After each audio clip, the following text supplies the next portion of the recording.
The Lakers are all in. Can we expect more moves from them as they build around Luka Doncic? And the NBA has launched an official investigation into the Clippers. Can they overcome this distraction on the court? You are locked on NBA.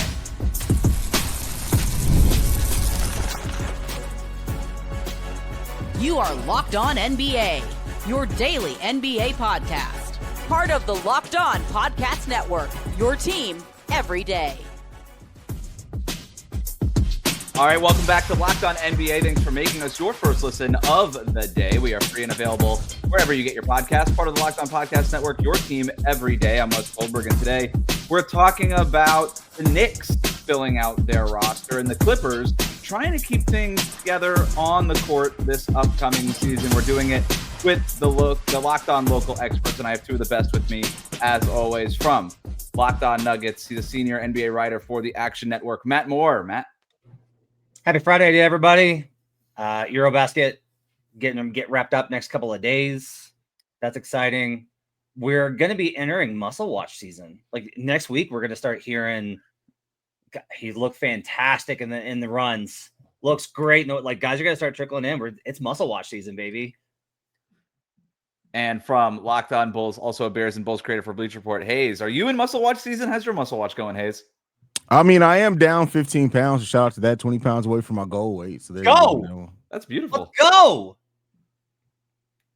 Well, the muscle watch season is really starting. We have some stuff on Joel Embiid. We're going to try to fit that into today's show. But if not, yeah, Matt, we're going to have plenty of time to get in on muscle watch over the next couple of weeks. I mean, we are recording this today in the middle of starting with muscle watch today, Wes. We're starting with muscle watch. It's always muscle watch when it comes to Luka. We are recording this just so people know in the middle of the Eurobasket Final Four. Looks like Germany is going to beat Finland. Greece and Turkey play later today. We're going to have our reactions to Sunday's final on Monday. But Luka Doncic and Slovenia saw their run come to an end earlier this week. He finished the tournament averaging nearly 25 points, 9 rebounds, and 7 assists, leading Slovenia in points, rebounds, assists, steals, and minutes played before his team lost to Germany in the quarterfinals. Dan Wojcicki of The Athletic then reported that Luka's performance and his extension agreement has, quote, nudged LA's priorities in more aggressive directions, end quote. The Lakers are said to be looking to upgrade the wing position. Here's Locked On Lakers with more.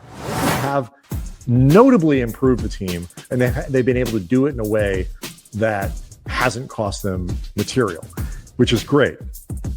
I think, though, they like to counter this idea of like inactivity. We're not willing to trade our first rounder. We're not with this idea of we've got a plan.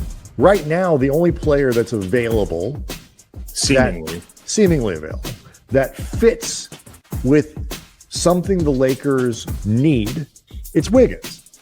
And so if you think the answer is just what it's been earlier in the year, which is Wiggins is only available if you give up that first rounder and Dalton Connect and some other stuff and whatever, and that price is going to be seen by most people as too high, then you're also capitalizing kind of on the enthusiasm of the summer of Luka by saying, wow, this is great. We are open. We're going to try to improve this team right now. We're not going to wait for this, knowing full well that there isn't anything for you to do.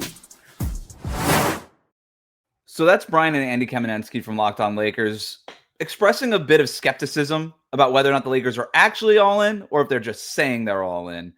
Matt, are you buying it? Are they all in, or are you as equally skeptical as they are? I wonder if there's a difference to be made here between want to be all in and can be all in.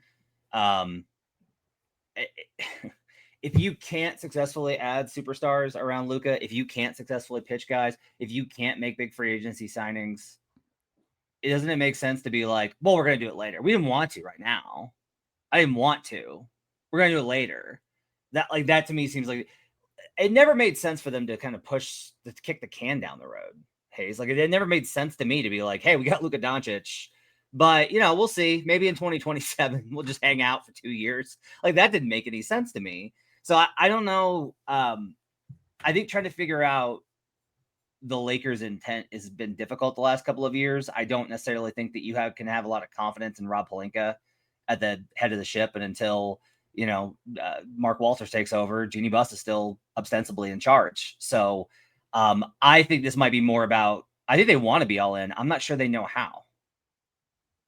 Yeah, I mean, what the Lakers have done this offseason has been, they've done more than I thought they were going to be able to do. I didn't think they were really going to be able to make any type of real movement until LeBron's contract was off there. But I think they've done a pretty solid job at making the roster kind of fit more around what you need around Luka. Still not where it needs to be if they really want to contend for a title, in my opinion. But they know that. But I think the flexibility that they do have over the next upcoming offseason, they're going to have more than an opportunity to do that. The question, like we already know, you said it multiple times, Matt, like players are going to want to come play in LA. Players are going to want to come play with Luka. So I think they're going to have the opportunity to add what they need. I've seen some crazy takes about how good the Lakers can be, and I think they're going to win some regular season games. I don't think that they've done enough to be like some great playoff contender yet, in my opinion. I guess the next question then is like, who should the Lakers target if they are truly all in? What's the name that's out there? You hear the Kamenetskis mention Andrew Wiggins. That rumor has been there, at least in Los Angeles. It doesn't honestly feel like it's very much something people in Miami are talking about, like shopping Andrew Wiggins specifically, or not or just anywhere to whether it's the Lakers or anywhere. But the one thing I will point out about the Lakers and the way that they have operated under Rob Pelinka, that's a front office of extremes. Like, they don't make small tweak trades. It's kind of, hey, let's get Marcus Smart on a buyout. Let's get Rui Hachimura for a handful of second-round picks. We're going to kind of do that stuff. Or let's swing for the fences and get Russell Westbrook, Anthony Davis, Luka Doncic. Let's make these huge trades. In terms of like these little trades like Dallas did around Luka Doncic, whether it's like a Daniel Gafford or a PJ Washington, like the Lakers haven't really done that during the LeBron era. I do wonder if that changes during the Lakers era, or during the Luka era, rather. And if it does, Matt, is there a name that stands out to you, Wiggins or otherwise? I don't think Wiggins is like a needle mover. Like, I'd rather have Rui Hachimura, to be perfectly honest with you. I think if they're I think if they're shopping for the big hit, right? It's the Bucks underwhelm, and then hey, Austin Reeves, Rui Hachimura, and 2 first-round picks, which, good God, but I think that's what they're aiming for. I think that the Lakers look that way rather than trying more of a small move. I do think that they have consistently kind of kept the powder dry because they're waiting for another star. Like, they really want another superstar, which is odd because it's like you have LeBron and you have Luka now, and you have Austin Reeves, who you consider to be a pretty high level star, even if he rejected your extension offer. I don't know. To me, these questions are always interesting because it's like, who are they going to get? And it's, well, we didn't think they would get Luka. It's the guy that surprises you when they come available. That's who the Lakers will wind up getting, is whoever it is that is really at the top of the list for everybody. A lot of those guys wind up going to LA. So that would be my view on it. I don't think that Wiggins is enough of a move to get them to move off the powder. Yeah, I agree with that. I don't think Wiggins moves the needle really at all for them. If I'm the Lakers, I do what Matt said. I'm looking at whatever big name comes available, comes disgruntled over the course of the season. But outside of that, like as we gear up and get ready towards next offseason, watch out for the Lakers to potentially make a big offer for any restricted free agent and maybe make the team that has that player, think twice on if it's going to push them close enough to the second tax apron where they can't match the deal. Those are the things that I'm more so looking for the Lakers to do. I as it stands right now, I don't think any name that we've heard available is enough of a needle mover for the Lakers to make a go at it. They're going to be watching for the big names, and they're going to try to add some young defensive talent around Luka. The Wiggins thing feels a little bit like nobody's available. Maybe he is. We need something to talk about a little bit. Not saying that the reporting is wrong. Like Dan Wicke even mentions Wiggins' name there too. But where all the reporting stops short is, will the Lakers offer a 2031 or a 2032 first round pick? And until they do that, I don't see them getting any needle mover, right? It's not going to, that's not absent of that. Probably not enough to get Wiggins. I agree with you guys. Probably not a needle mover, probably not worth getting off that first round pick, but probably not worth getting off that first round pick for a lot of players who may or may not be available. They really do need that needle mover if they're going to come off of an asset that valuable. But we're going to move to the next Los Angeles team. We've heard a lot about the off the court scandal involving Kawhi Leonard, but what does this actually mean for the Clippers on the court? We'll talk about that next. Today's episode of Locked On NBA is brought to you by 5 Hour Energy. It's time to fuel up and turn it up with 5 Hour Energy Transfusion. This grape, ginger, and lime flavored shot brings the iconic taste of a golf course favorite to a non-alcoholic boost. Perfect for sinking birdies or making great memories with friends. It's a hole-in-one for your energy game. Whether you're out on the course or just need a little extra push to power through your day, 5-Hour Energy Transfusion delivers the clubhouse flavor that you love without ever leaving the green. They say the game of golf is a good walk ruined, but not if you're doing it right with 5-Hour Energy. Who cares about how many strokes you have? It's fun to get out, enjoy time outdoors, time with friends. Golf is all about good times with good people and good flavors. The grape ginger lime flavor of 5-Hour Energy Transfusion gives you the best parts of your clubhouse go-to without leaving the course or chasing down the bev cart.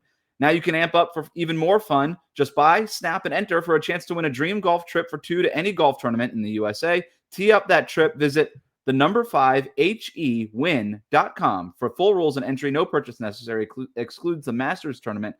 Ends October 31st, 2025. Welcome back to Locked On NBA. Thanks for making us your first listen every day. If you've been listening for a long time, please support the show by hitting that subscribe button on YouTube.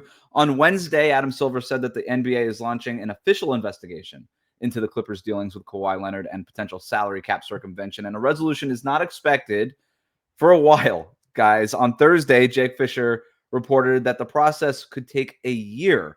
My question to you guys is, if this is hovering over the Clippers for a year, let's just call it this full season coming up, how big of a distraction is this for them on the court? And I'll remind you guys, a lot of people had the Clippers as one of the winners of this offseason based on some of the moves that they made. Obviously, that was before the Kawhi scandal, Matt. I mean, media day is going to be a circus. It's going to be a headache. It's a good thing a lot of these guys are old because, like, they're pros, so they'll just be like, I don't know anything about that. Yeah, I don't know. Just try and block it out, play basketball. Just focused on the season. Like, you'll just hear all those, and they'll just kind of get through it. How can I put this gently? LA is not the toughest market. Like, there is not going to be like a lot of like constantly hammering them every day. Especially with the Clippers. It wouldn't happen with the Lakers either. There'd be a lot of softballs, but they're not going to get hammered with this. The other thing is just like Kawhi doesn't talk.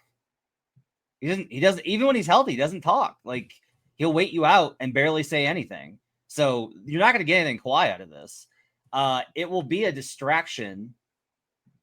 I think it'll be a pain for the players and the staff and the coaches. But I also think that like this group is pretty well equipped to manage it.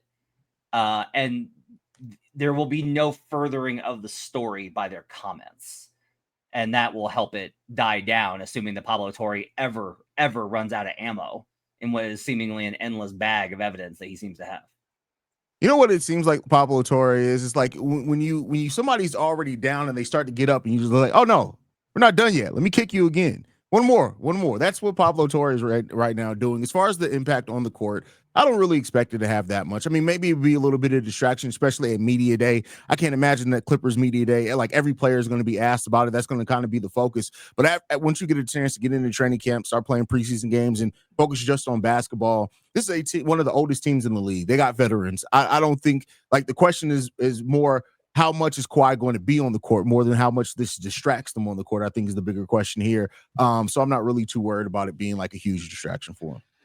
But Matt, to your point there where you said Kawhi, and you're right, Kawhi isn't going to answer questions about this. This is not somebody who tends to talk and answer these questions anyway. Does that put more pressure on other guys in that locker room to answer for Kawhi Leonard? I'm just telling you, like here in Miami, it put a lot of pressure on other people to answer for Jimmy Butler when he had issued his trade request and then stopped talking to the media. This happens sometimes. Yeah, I mean, I'll say the thing that players hate the most is getting the same question over and over and over again.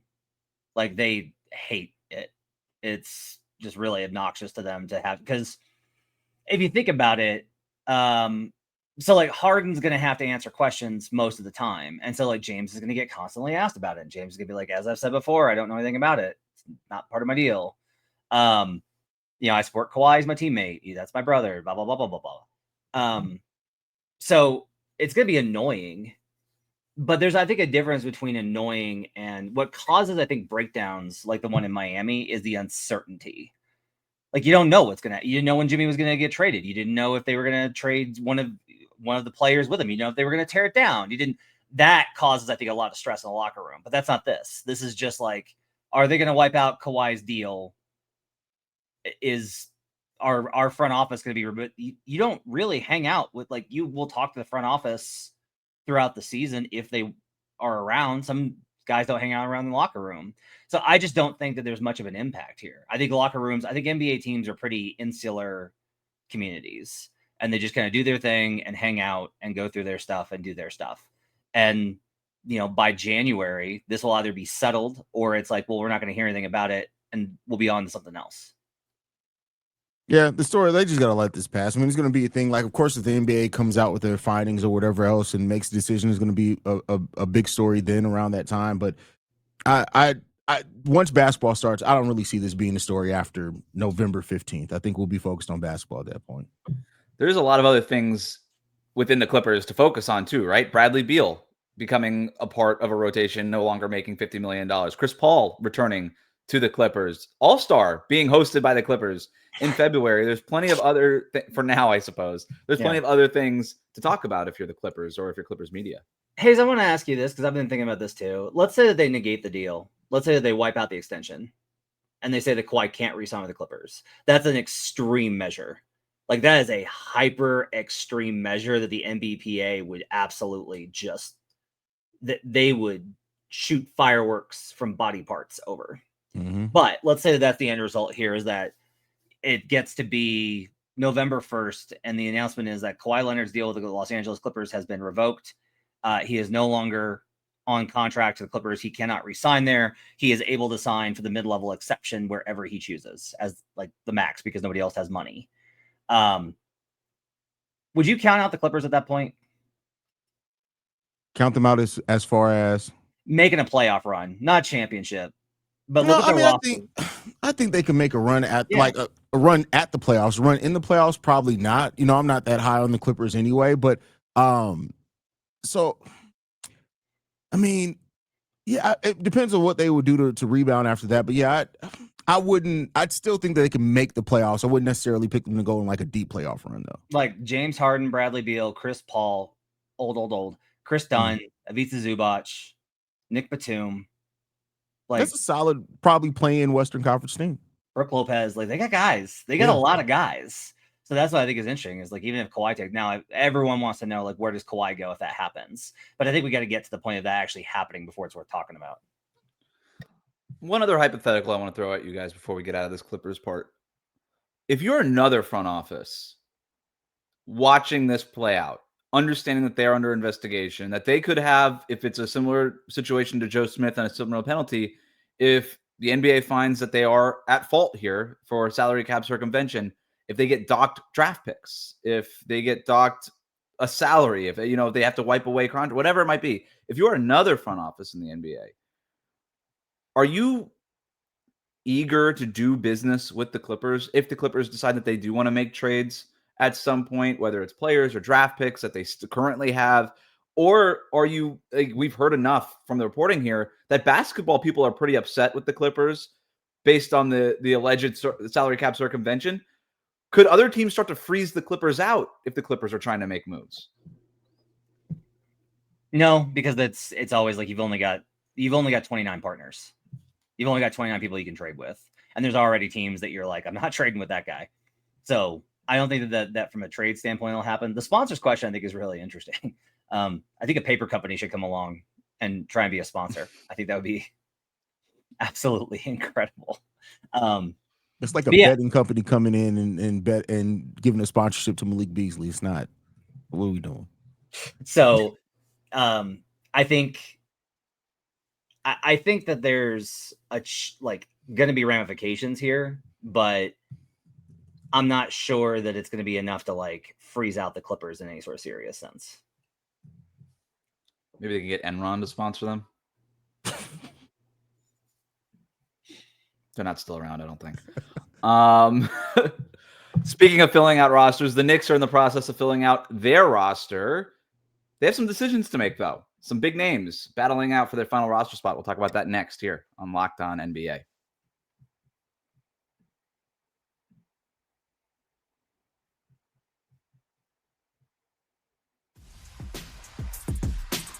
Thanks for being Locked On, your personal NBA. Locked On Podcast has a show for every team. Locked On Lakers, Locked On Clippers, and Locked On Knicks for more from the local experts on today's top stories. The Knicks are working to fill out their roster, guys. Over the last couple of days, they signed Landry Shamet, Garrison Matthews, and Malcolm Brogdon. Unless the Knicks find a way to clear more space against the cap, those three are expected to compete for a single roster spot, with the Knicks just right up against that second apron right now. So the Knicks have already added this offseason Jordan Clarkson and Gershon Yabusele. So of that group, the Shamet, Matthews, Brogdon group, who do you think is the best fit with this version of the Knicks, Haize? I would say Brogdon. I think you can always, a player like Brogdon can always fill in just about any roster in a lot of different roles. I know he's not the defender that he was once looked at being, but I think he's kind of the perfect player to have on like that last spot on the end of the bench if you do need somebody that you can rely on. I think Brogdon's done it. He's been on playoff teams. He's gone on runs before. I think Brogdon probably would be the best for them. Yeah, because I think one of the problems that they had last year was when Brunson went out late, their defense got way better, but their offense still kind of stunk or got worse predictably without Brunson. And so having a guy that can navigate the floor. Now, look, Brogdon's injury history is so bad that you got to be real cautious, I think, with this about what he's able to give you night to night. But I'm just not a believer in Landry Shamet as a serious contributor. Gary Bird's kind of interesting. Like that one's kind of interesting where it's like, look, you lost Dante DiVincenzo. It's going to depend a lot on how Mike Brown schemes the offense because they didn't take enough threes last year. Like they just did not. They were, after Tibbs did a really good job in 2024 of having that team shoot a lot of threes, he regressed again last year and went back to archaic dinosaur ball. You're going to have to spread the floor a lot. And Gary Burke can help you do that, but Brogdon can also help you do that. Like that's a guy that can hit 40% from three if he's healthy. So I think Brogdon is clearly the best player of the three and able to give the most. It's just a question of whether or not you can rely on him. Matthews might be honestly the best option just because it's like, look, Matthews can play. Like he's going to be available. You're not going to be, well, I don't know, like maybe not this week, maybe next week. Like that won't happen. Like Matthews will just play. And having guys who are just available to go out there and give you 10 minutes might be more valuable than we realize in today's NBA. Well, I'm glad you mentioned that about Garrison Matthews. If you look at their career three-point shooting percentages, the three of them, Malcolm Brogdon has a really high one, but the injury concerns are real with him. Landry Shamet, pretty high. Garrison Matthews has he shot 38% from three last year. He is available. And with Landry Shamet, it seemed like maybe Tom Thibodeau was a big advocate for him last year. He ain't there anymore. So who does Mike Brown like? And I think most people are going to be looking at Brogdon and Shamet, maybe overlooking Garrison Matthews here. But Garrison Matthews is a legit NBA player. He's been in the league for a while and can hit that three. And they've got enough guys on the ball where, to your guys' point, they do need some of that spacing. The other interesting thing about this was that Malcolm Brogdon had been linked to the Warriors as a potential guy. Him, Al Horford. There was a Gary Payton II. Just a bunch of guys that were reportedly waiting out the Jonathan Kuminga thing. And now Brogdon just says, you know what? I'm going to go ahead and sign essentially a non-guaranteed deal with the Knicks just for a chance to make their roster. Do you think the Warriors should be worried about this? Should they be worried about potentially losing some of their free agent targets while they try to sort this Jonathan Kuminga thing out? I think, DeAnthony Melton was always mentioned as like the first guy for the Warriors as far as guards. It was Horford and then Melton and then also Brogdon and then, Gary Payton. They've got, let's see, 9 under contract. Kuminga's 10. So they still got enough room for all these guys. But, I don't think it's a huge loss. I think the plan is just like, we're going to re-sign Kuminga. We'll sign Melton, Horford, GPT, and that's enough with the two-way guys. Like that to me gets you kind of home. So I don't think this is like a real stress test. If Horford retires, then the Warriors are in trouble. That's the big key here. Because even with Melton, I'm like, dude hasn't played a lot the last 2 seasons. He was really good when he played, but he just hasn't been able. Like he's had major injuries the last couple of years. So I think that I'm not going to panic about the Warriors. I think until Horford retires. If that happens or Horford signs elsewhere, then I think it's time to hit the not slam the panic button, just like gently caress it. I don't know. I think it's time to gently caress it already. Like when you're this late into free agency, waiting on being able to make a handful of moves, I think it already kind of screams a little bit of concern now. I mean, the fact that Horford and other guys were waiting up to this point does say something about like players I think want to come there and play. They're already going to be an older team, so adding somebody like Horford is good for them. Horford can still produce, but like at this point, and with how many roster spots that they do have open, I'm a little bit more concerned about it because your whole offseason basically has been held up by this Kuminga thing. And whether it's him just taking the qualifying offer, eventually taking a 2-year deal or whatever else, or the Warriors, giving in and giving him the player option rather than the team option in the second year, whatever it ends up being, like, you've wasted so much potential time. Like, yeah, you have your guys in Horford and Melton who are willing to come there, but who's to say you couldn't convince somebody else to come there at this time? So I think, like, you've already lost out on the potential of any other player coming there. Now you've had to wait on these veterans that already are either long in the tooth or have had injury concerns to be able to want to come to your team. It just, like, I get it that the Warriors are going to be good and they're going to be a really solid team. I think as long as you have Kerr and you have the 3 players that they're building around, you're going to be solid. But I don't know. I'm just a little bit worried about how good the Warriors are going to be and the fact that they're already kind of bargain bin shopping on free agents anyway. Before we move on, guys, I just want to remind you, before there's any more talk about gently caressing anything, that this is a family program.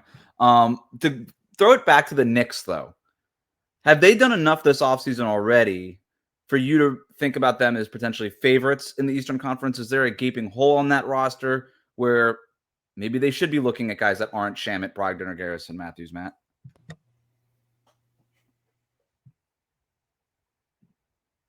Russell Westbrook? Question mark? That's all I got. I mean, I think at this point, I think everybody's pretty happy with where their roster's at, except for the Warriors, who are just trying to fill this thing out and get this thing done. So I don't know that there's like other options out there that are great. There are some good names, honestly, out there if you go looking. I am one of the lone people. I just think that there's guys out there that can contribute. I think that are going to wind up on rosters. But right now, I think everybody's fine going into camp. They apparently flirted with Ben Simmons, Haize. Yeah, I mean, hey, did he flirt back? Is that what happened here? I don't think there was any gently caressing, if that's what you're asking. I mean, you never listen. Dolan is a weird guy. But with that said, I like what the Knicks have done here. Like they didn't do a lot, but like they didn't make a drastic change in coaching. They made a functional change there. But I think adding Jordan Clarkson and Yabusele are 2 players that really can help. Like Clarkson, say what you will about his couple of years there in Utah, but this is still a guy who's easily 15, 16 points off the bench. Yabusele is a solid player as far as defensively and can give you some really solid minutes there too. I think that they've added some things that they've needed. I just thought they were going to do more of a change with coaching than what I think Mike Brown's going to bring there. But they've had a perfectly functional offseason where I think they've added some solid players to their rotation. They're going to try to build off the chemistry that they built going on a nice Eastern Conference run in the playoffs last year. And so I like where they are. I think they are one of the favorites in the Eastern Conference.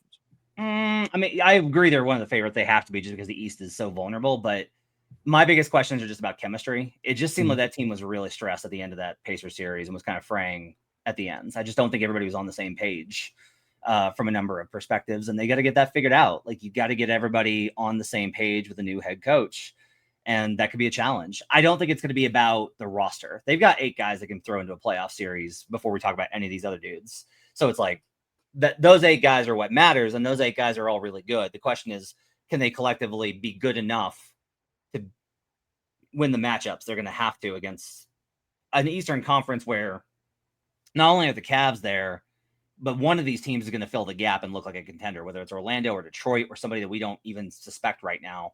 Somebody's going to fill that gap. And when that happens, the question is going to be, do the Heat or the Knicks rather have what it takes to get there? 40 and slip, maybe.